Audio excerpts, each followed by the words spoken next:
ខ្ញុំចាំណាស់ពេលខ្ញុំចេញធ្វើការ freelance ដំបូងណាខ្ញុំរកបានមួយខែ$50ខ្ញុំអហួរពីអពីព្រោះថាពេលហ្នឹងអ្វីដែលខ្ញុំចង់បានគឺអាលុយក្រៅតិចតួចហ្នឹងឯងខ្ញុំបានគិតដល់វិធីក្នុងការ scale អាកិច្ចការ freelance ទាំងអស់ហ្នឹងឲ្យទៅជាកញ្ចប់ការងារឬមួយក៏ជាកូនអាជីវកម្មអីតូចមួយខ្ញុំអត់បានគិតដល់ថាទីផ្សាររបស់យើងថ្ងៃណាមួយដល់ពេលវាចង្អៀតខ្លាំងណាស់មានតែមានគេចេញធ្វើការ freelance ច្រើនឱកាសរបស់ខ្ញុំវាកាន់តែតិចជាងមុនទេជាពិសេសនៅពេលដែលយើងចេញធ្វើការ freelance ដែលអត់ចេញមុខផ្ទាល់ថ្ងៃណាមួយគេនឹងអត់ស្គាល់យើងនៅពេលដែលយើងអស់ភ្ញៀវហើយតើយើងទៅរកពីណាមកទៀតបើយើងទៅអួតការងារគេមិនស្គាល់យើងផងហ្នឹងថ្ងៃនេះខ្ញុំចង់ចែកម្លែកបទពិសោធន៍មួយចំនួនដែលខ្ញុំប្រើប្រាស់ផ្ទាល់ខ្លួនក្នុងការ scale កិច្ចការ freelance របស់ខ្ញុំឲ្យទៅជាការងារបែបកញ្ចប់ឬមួយក៏អាចទាំងនេះអាចនិយាយបានថាវាជាកូនអាជីវកម្មតូចមួយបានតែខ្ញុំគិតថាអ្នកទាំងអស់នេះប្រហែលជាឆ្ងល់ហើយទៅហេតុនេះបាទខ្ញុំបដូរទីតាំងមកថតនៅក្នុងផ្ទះមួយនេះវិញថ្ងៃនេះខ្ញុំចង់ណែនាំអ្នកទាំងអស់គ្នាឲ្យស្គាល់នៅផ្ទះល្វែងមួយដែលមានទីតាំងស្ថិតនៅក្នុងបូរី ML Vimean Mongkul មានទំហំ10 × 4.1 ហើយផ្ទះនេះមាននៅផ្ទះបាយដ៏ស្រស់ស្អាតមួយស្អាតមែនទែនជាមួយនឹងគ្រឿងសង្ហារឹមដែលពួកគាត់ដាក់បញ្ចូលក្នុងនេះមានបន្ទប់ទឹក2ហើយមានបន្ទប់គេង2ដែលក្នុងនោះមាន master bedroom 1ផ្ទះនេះភ្ជាប់មកជាមួយនៅសេវាកម្មសន្តិសុខអ្នកទាំងអស់គ្នាមានចំណតចតយានយន្តផ្ទាល់ខ្លួនហើយមិនត្រឹមតែប៉ុណ្ណឹងឯងវាជាសំណង់ថ្មីផងដែរពីកាន់តែពិសេសទៀតសម្រាប់អ្នកទាំងអស់គ្នាដែលជា viewer របស់ខ្ញុំសហការជាមួយនឹងម្ចាស់ភាគដ្ឋាននេះផ្ទាល់រៀបចំនៅកម្មវិធី giveaway មួយជួយអ្នកទាំងអស់គ្នាអាចចូលរួមបានដោយគ្រាន់តែធ្វើការចែករំលែកមិនថាអ្នកទាំងអស់គ្នា mention send វីដេអូនេះតាម Messenger ឬមួយក៏ share វីដេអូនេះទៅកាន់បណ្ដាញ social media របស់អ្នកទាំងអស់គ្នាគ្រប់ platform ឯងឲ្យតែអ្នកទាំងអស់គ្នាអាចធ្វើការណែនាំអ្នកដែលអ្នកទាំងអស់គ្នាស្គាល់មិនថាគាត់ជាបងប្អូនរបស់អ្នកទាំងអស់គ្នាមិត្តភ័ក្តិ network មានចំណាប់អារម្មណ៍ក្នុងការជួលយកផ្ទះមួយនេះនៅថ្ងៃដែលកម្មសិទ្ធិជួលផ្ទះត្រូវបានប្រគល់ហើយម្ចាស់ផ្ទះជាមួយនឹងអ្នកជួលគាត់បញ្ចប់នៅកុងត្រារយៈពេល1ឆ្នាំពួកយើងនឹងធ្វើការ cashback ជូនអ្នកទាំងអស់គ្នា$100ជាការលើកទឹកចិត្តភ្លាមសរសៃទាំងអស់គ្នាស្វាគមន៍សាជាថ្មីមកកាន់ Facebook page ឬក៏ YouTube channel របស់ខ្ញុំឈ្មោះ Zell ហើយបើសិននេះជាលើកទី1អ្នកទាំងអស់គ្នាមើលវីដេអូរបស់ខ្ញុំសូមកុំភ្លេចចុច like ឬមួយក៏ follow ហើយដាក់ C-file នៅក្នុង Facebook សម្រាប់អ្នកមើលនៅ YouTube សូមកុំភ្លេចចុច subscribe ហើយបាន notification ដើម្បីទទួលបានវីដេអូរបស់ខ្ញុំនៅពេលដែលខ្ញុំផុសវីដេអូថ្មី topic ហ្នឹងយើងនិយាយពីគេយើងនិយាយអំពីបទពិសោធន៍មួយចំនួនដែលខ្ញុំប្រើប្រាស់ក្នុងការ scale កិច្ចការ freelance របស់ខ្ញុំដើម្បីឲ្យវាទៅជាលក្ខណៈថាជាអាជីវកម្មខ្នាតតូចមួយហើយកុំឲ្យវាលក្ខណៈថាជាកិច្ចការដែលយើងធ្វើគ្រាន់តែរកលុយកម្មការ$150អញ្ចឹងជាដើមណាអូខេ tip ទី1ចូលមកក្នុងមកខ្ញុំនិយាយមុនយើងនិយាយមើលផ្ទះទៀតតាសំណង់នេះវានេះបងមានអារម្មណ៍មិនដែរតាមានអារម្មណ៍ទៅឡោ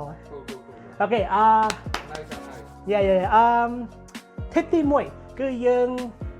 ការ package សេវាកម្មរបស់យើងខ្ញុំចង់និយាយថាការពិតទៅខ្ញុំតែងតែណែនាំឲ្យអ្នកគាត់សួរខ្ញុំ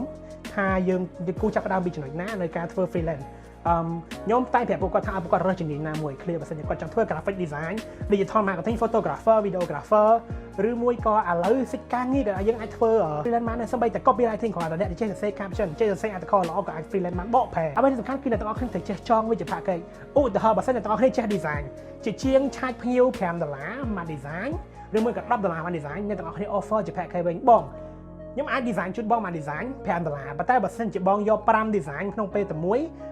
បងចោះកុងត្រានៅ agreement ឬមួយក៏លក្ខខណ្ឌតកាយមួយខ្ញុំអញ្ចឹងទៅខ្ញុំគិតបង5 design តាម$20អញ្ចឹងយើង discount តិចយើងរៀបចំជា package អញ្ចឹងការងាររបស់យើងវាមានលក្ខណៈថា professional ជាងមុនហើយយើង provide នៅភ្ញៀវយើង option ច្រើនជាងមុនអូខេទី2អញ្ចឹងទី2គឺការគុំកណ្ដាញនិងការ offer កិច្ចការឲ្យភ្ញៀវ free បន្ថែមបន្តិចខ្ញុំឃើញបងប្អូនក៏ដូចជាអ្នកខ្ញុំស្គាល់ហើយអ្នកខ្លះទៀតគាត់ធ្វើការក្នុងវិស័យនេះចាស់ជាងខ្ញុំទៀតប៉ុន្តែគាត់រៀនកំណាញ់ក្នុងការផ្ដល់សេវាកម្មបន្ថែមបន្តិចតួចដើម្បីយកចិត្តភ្ញៀវពីតកតងជាមួយនឹងចំណុចដែលខ្ញុំលើកឡើងមុននឹងបន្តិចគឺចំណុចទី1គឺការចងជា package មូលហេតុដែលយើងកុំ offer កិច្ចការមួយក្នុងកញ្ចប់មួយដ៏ថ្លៃហើយយើង offer កិច្ចការមួយកញ្ចប់មួយដ៏សមតម្លៃសមរម្យប៉ុន្តែដល់ពេលដែលភ្ញៀវគាត់ត្រូវការបន្ថែម1 2អីយើងមានសមត្ថភាពក្នុងការថែមឲ្យគាត់ល្អជាងឧទាហរណ៍បើសិនជាទាំងអស់គ្នាដាច់ខាតត្រូវតែចុះថោគាត់វិញថាគាត់តថាអូនក្នុង$20បងចង់សុំ6 design ជាងសុំ4 design ឬមួយក៏5 design អ្នកទាំងអស់គ្នាប្រាប់គាត់ថាបងខ្ញុំមានតម្លៃស្តង់ដាររបស់ខ្ញុំអាចធ្វើជូនបងបានទេដែលបើសិនជាខ្ញុំត្រូវធ្វើជូនបង6សន្លឹកក្នុងរយៈពេលមួយខែហើយខ្ញុំឆាយបងតែ$20ឬមួយក៏$25 $30អញ្ចឹងជាដែរពីព្រោះថា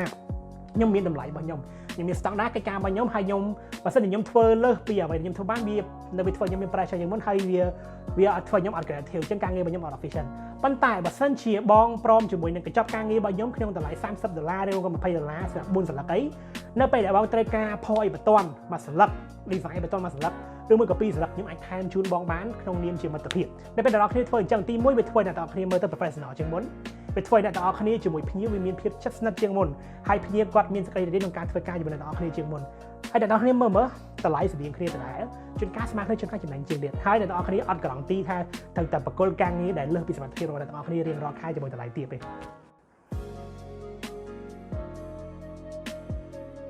អូខេទី3គឺជាកលឹះមួយដែលខ្ញុំតែប្រើប្រាស់ក្នុងការគិតលុយរៀបចំជាកញ្ចប់គិតលុយយកភ្ញៀវខ្ញុំជាជាងជាពិសេសគឺអ្នកដែលធ្វើការជាលក្ខណៈ digital marketing design ឬមួយដែលប្រវាយការងារភ្ញៀវប្រចាំខែដូចខ្ញុំបានលើកឡើងខាងដើមអញ្ចឹងហើយឬមួយក៏អ្នកដែលថាមានសេវាកម្មអីដែលវាទៀងទាត់មែនទែនហើយត្រូវការធ្វើរយៈពេល long term ដំបូងឡើយខ្ញុំធ្វើដូចអ្នកទាំងអស់គ្នាអញ្ចឹងខ្ញុំធ្វើមួយខែខ្ញុំគិតលុយភ្ញៀវខ្ញុំមួយខែខ្ញុំធ្វើមួយខែទាញភ្ញៀវខ្ញុំមួយខែអញ្ចឹងវាមានបញ្ហាច្រើនអ្នកទាំងអស់គ្នាចាប់អារម្មណ៍ទេជាពិសេសនៅពេលដែលយើងជា freelance យើងមិនជាក្រុមហ៊ុនចុះឈ្មោះត្រឹមត្រូវភ្ញៀវជួនកាលគាត់ pay យើងយឺតអញ្ចឹងជាដើមវាបញ្ហាច្រើនជួនកាលទៅភ្ញៀវមួយចំនួនគាត់អាចធ្វើស៊ីយើងខ្ញុំនិយាយប៉ាត់ហ្មងណាយើងអត់ប៉ះពាល់ណាគេអ្វីមួយនេះទី1នៅពេលដែលយើងធ្វើការមួយខែ2ខែហើយយើងចាប់ផ្ដើមយល់ចិត្តគ្នាជាមួយភ្ញៀវចាប់ផ្ដើមមានតំណែងល្អមួយភ្ញៀវហើយភ្ញៀវទីសំខាន់បំផុតគឺភ្ញៀវពេញចិត្តជាមួយសេវាកម្មយើងគឺនេះគឺជា option មួយដែលខ្ញុំធ្វើដែលខ្ញុំសាកល្បងផ្ទាល់ខ្លួនឯងជាមួយនឹងអតីតភ្ញៀវរបស់ខ្ញុំមួយហើយអ្នកទាំងអស់គ្នាក៏ស្គាល់ថាភ្ញៀវនឹងណាគេដែរតែអត់អីយើងចាំនិយាយវីដេអូក្រោយវិធីមួយដែលខ្ញុំធ្វើគឺខ្ញុំ offer option មួយជូនទៅកាន់ពួកគាត់ដែលខ្ញុំហៅថា advance payment option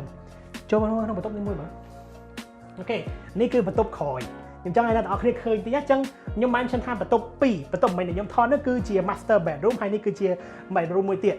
ឃើញហើយសម្រាប់ខ្ញុំមិញហ្នឹងហើយគាត់តែឃើញបន្ទប់នេះគឺចង់បានកូនហ្មង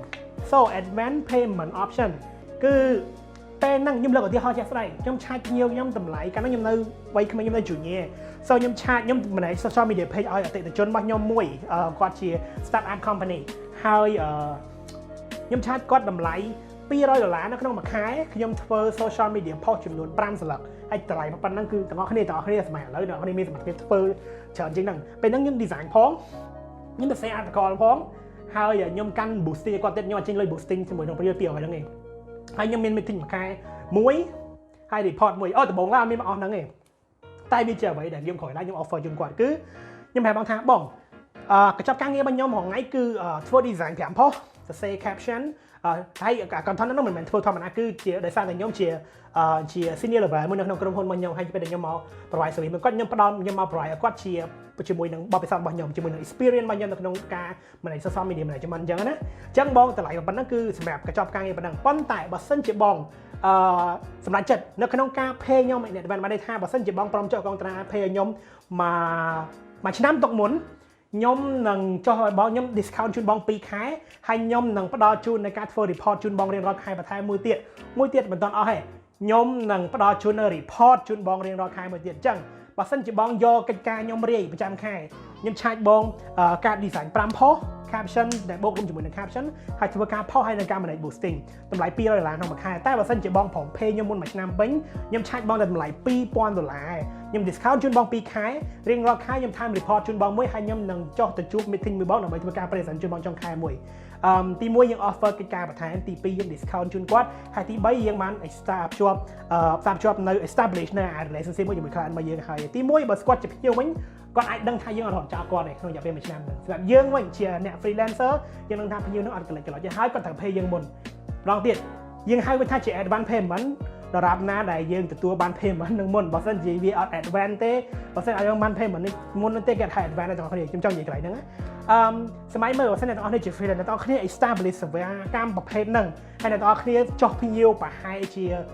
2ទៅ3ភ្ញៀវបងមើលបើសិនជាអ្នកទាំងអស់គ្នាបាន2000មកភ្ញៀវដើមឆ្នាំអញ្ចឹងអ្នកទាំងអស់គ្នាមាន3ភ្ញៀវអ្នកទាំងអស់គ្នា establish 6000រួចរាល់ហើយអញ្ចឹងមែនទេអ្នកទាំងអស់គ្នាបានរាល់ខែចំណូលហ្នឹងប៉ុន្តែអ្នកទាំងអស់គ្នាមានចំណូលហ្នឹងអញ្ចឹងអ្នកទាំងអស់គ្នាអាច survive ដឹងឲ្យ survive ខ្លួនឯងអញ្ចឹងអ្នកទាំងអស់អាចបន្តលេងខ្វល់ពីរឿងចំណូលហ្នឹងហើយអ្នកទាំងអស់គ្នាអាចផ្ដោតសំខាន់ទៅលើកិច្ចការដែលមានគុណភាពជូនភ្ញៀវរបស់អ្នកទាំងអស់គ្នាអូខេដោយសារអ្នកទាំងអស់គ្នាមើលដល់ចប់ខ្ញុំមាន bonus tip មួយថាមាន tip 8ប៉ុន្តែខ្ញុំមាន bonus tip មួយជួយអ្នកទាំងអស់គ្នាវាជាកំហុសដ៏ធ្ងន់មួយដែលពេលអ្នកទាំងអស់គ្នាជាអ្នក freelance ហ្នឹងហើយអ្នកទាំងអស់គ្ន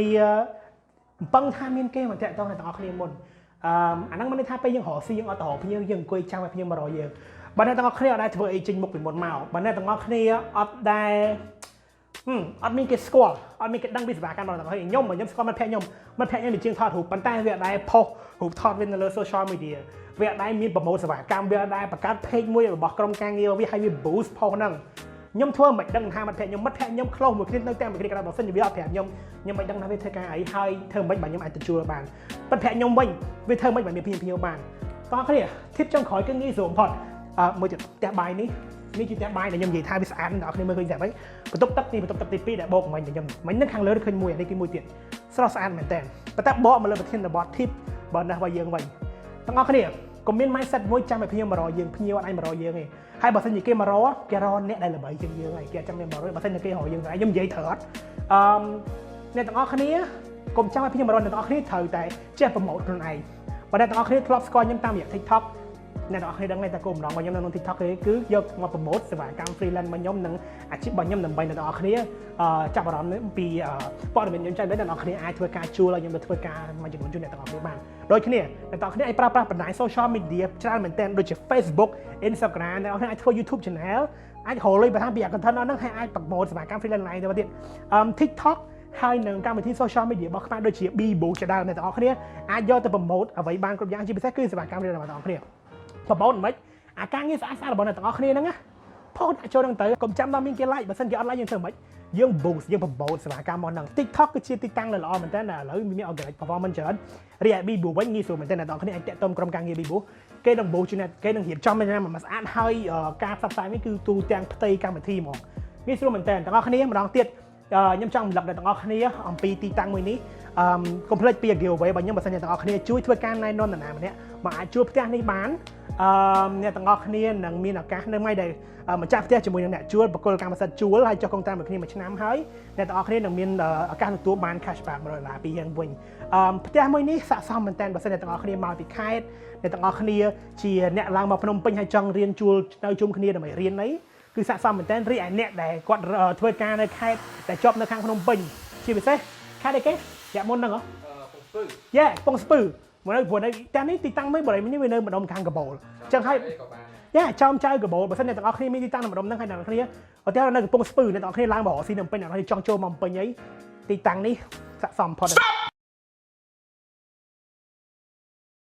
ហើយខ្ញុំមានតែប៉ុណ្្នឹងឯងជួបទាំងអស់គ្នានៅវីដេអូក្រោយអរគុណសាជាថ្មីសម្រាប់ការមើលវីដេអូមួយនេះកុំភ្លេចអ្នកទាំងអស់គ្នាពេញចិត្តព័ត៌មាននេះឬក៏ចាប់អារម្មណ៍ក្នុងការណែនាំឲ្យអ្នកគេម្នាក់សូមកុំភ្លេច share វីដេអូនេះ comment អ្នកទាំងអស់គ្នានៅខាងក្រោមមួយក៏ send ទៅកាន់អ្នកម្នាក់ដែលអ្នកទាំងអស់គ្នាស្គាល់បើសិននេះជាលើកទី1អ្នកទាំងអស់គ្នាមើលវីដេអូរបស់ខ្ញុំសូមកុំភ្លេចចុច like ជាពិសេសឬមួយក៏ follow ហើយដាក់ see fun នៅក្នុង Facebook រីឯអ្នកមើលនៅក្នុង YouTube វិញសូមកុំភ្លេចចុច like subscribe អធិស្ឋាន subscribe ហើយបើក notification ដើម្បីទទួលបានវីដេអូរបស់ខ្ញុំរាល់ពេលខ្ញុំផុសវីដេអូថ្មីខ្ញុំជួបអ្នកទាំងអស់គ្នានៅវីដេអូក្រោយទៀត